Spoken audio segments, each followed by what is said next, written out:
நாம் இன்றைக்கி நம்ம வீட்டில் வந்து சித்திரை கனி காணுதல் இந்த நிகழ்வு பார்க்க போகிறோங்க. பொதுவாகவே இந்த சித்திரை மாதம் பிறந்தாவே நம்ம வந்துட்டு தமிழ் புத்தாண்டை நம்ம கொண்டாடுவோம்.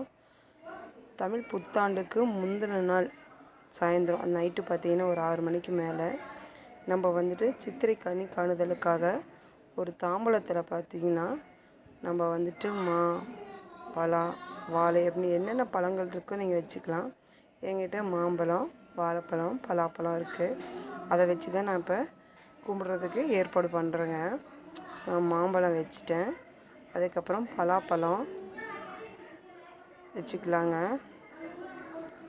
உங்கள் வீட்டில் என்ன பழம் இருக்கோ அதை வச்சு கும்பிடுங்க. பலா, வாழை வந்து முக்கணிகள்ங்கிறதுனால நான் அந்த 3 பழமும் வச்சுருக்கேன். நான் மாம்பழம் வந்து வாழைப்பழம் பார்த்துட்டிங்கன்னா நல்லா கனிஞ்ச வாழைப்பழமாக தான் எடுத்து வச்சுருக்கேன். நம்ம வந்து மரத்துலேருந்து எடுத்துகிட்டு வந்தது நல்லா கனிஞ்சு இருக்குதுங்க. அதனால் அப்படியே எடுத்து வச்சுக்கிட்டேன்.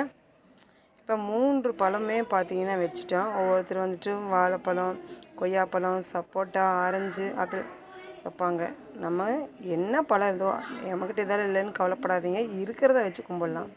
அதுக்கப்புறம் வெத்தலை பாக்கு, காசு, சில்லறை காசு தாங்க வச்சுருக்கேன்.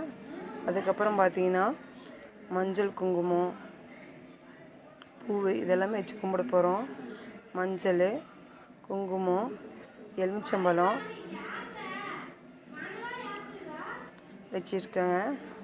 அதுக்கப்புறம் நம்மக்கிட்ட பணம் இருந்துச்சுன்னா பணம் வச்சு கும்பிடலாங்க. நம்மக்கிட்ட 10 ரூபாய் இருக்கலாம், 1 ரூபாங்கிறது சில்லறை காசாக கூட வைக்கலாம். அதில் 10 ரூபாய் நோட்டாக இருக்குது, என்கிட்ட 20 ரூபா தான் இருக்குது. உங்கள்கிட்ட எவ்வளோ பணம் இருக்கோ சரிதுங்க, வச்சு கும்பிடலாங்க. அடுத்து நகையை பார்த்தீங்கன்னா ஒவ்வொருத்தர் ஆரம், நெக்லஸ் அவங்ககிட்ட என்னென்ன இருக்கோ வச்சு கும்பிட்றாங்க. உங்கள்கிட்ட வந்துட்டு வெள்ளி பொருள் தான் இருக்குது அப்படின்னாலும் வச்சு கும்பிடுங்க. எதுவுமே என்கிட்ட நகையே கிடையாது, வெள்ளி மட்டும்தான் இருக்குது, வச்சு கும்பிடுங்க. இல்லை எது இல்லைனாலும் பரவாயில்லைங்க. அடுத்த வருஷம் நம்மளுக்கு வீட்டில் எல்லா செல்வ செழிப்பும் கிடைக்கணும்னு நினச்சி கும்பிடுங்க. என்கிட்ட 1 கிராம் காயின் மட்டும்தாங்க இருந்தது. அந்த காயினை தான் நான் வச்சு கும்பிட்றேன். நம்ம வீட்லேயும் வந்துட்டு சிறிய அளவில் தாங்க நகை இருக்குது, அதை தான் வச்சு கும்பிட்ருக்கேன். நான் வந்து இந்த 1 கிராம் காயினை வந்து எடுத்து வச்சு 7-8 வருஷம் ஆகுது. அது இப்போ எனக்கு இதை வச்சு சாமி கும்பிட்றதுக்கு யூஸ் ஆகுது. இப்போ வந்து இந்த எல்லாம் நம்ம பணம், வாழைப்பழம், மஞ்சள், குங்குமம், எலுமிச்சம்பழம் இந்த மாதிரி செல்வ செழிப்பாக இருக்கணும். நம்ம வீடு வந்து பார்த்திங்கன்னா செல்வ செழிப்பாக இருக்கணும். இனி வரும் இந்த புத்தாண்டாவது நம்மளுக்கு நல்ல முறையாக அமையணும் அப்படின்ட்டு நம்ம இந்த தட்டில் இதெல்லாமே ஏற்பாடு பண்ணி வச்சுட்டு கூடவே ஒரு கண்ணாடியும் வைக்கணுங்க.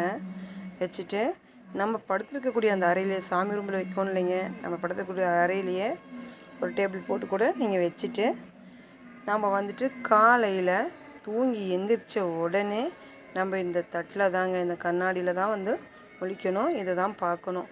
அப்போ தான் அந்த வருடம் முழுக்க நம்மளுக்கு ஒரு சிறப்பான நாளாக அமையும். இந்த தட்டில் எப்படி மஞ்சள், குங்குமம், பணம், நகை, பழங்கள் எல்லாம் நிறைஞ்சி இருக்கோ இந்த மாதிரி நம்ம செல்வ செழிப்பாக எல்லா செல்வங்களும் பெற்று நம்ம வாழ்க்கையிலையும் நல்ல முறையாக வாழணும். இந்த தமிழ் புத்தாண்டாவது இந்த வருடம் வரைக்கும் நம்மளுக்கு எப்படியோ தெரியாது, இதுக்கு மேலே வர தமிழ் புத்தாண்டு நம்மளுக்கு நல்ல முறையாக அமையணும்னு சொல்லி ஒரு மன நம்பிக்கைக்காக நம்ம நம்பிக்கைக்காக தாங்க இதை நம்ம கும்பிட்றோம். நம்ம முன்னோர்கள் வழிபட்டாங்க. நாங்கள் வந்து எங்கள் வீட்டில் நாங்கள் இத்தனை நாள் இந்த மாதிரி பண்ணதில்லைங்க. எங்கள் வீட்டில் முதல் முறையாக இந்த மாதிரி செய்கிறோம். செல்வாக்க எல்லா செல்வத்தையும் நாங்கள் வந்து பெற்று சந்தோஷமாக வாழணும். அதுக்கு கடவுள் ஆசீர்வாதம் நமக்கு தேவை. எல்லா செல்வமும் வளமும் பெற்று நல்லா இருக்கணும். எல்லா செல்வமும் வளமும் பெற்று நல்லா இருக்கணும். நீங்கள் வந்துட்டு எங்களுக்கு கமெண்ட் பண்ணுங்கள். அடுத்த வருஷம் சிறப்பானதாக அமையும். நீங்களும் இதே மாதிரி செஞ்சு பார்த்துட்டு எங்களுக்கு கமெண்ட் பண்ணுங்கள்.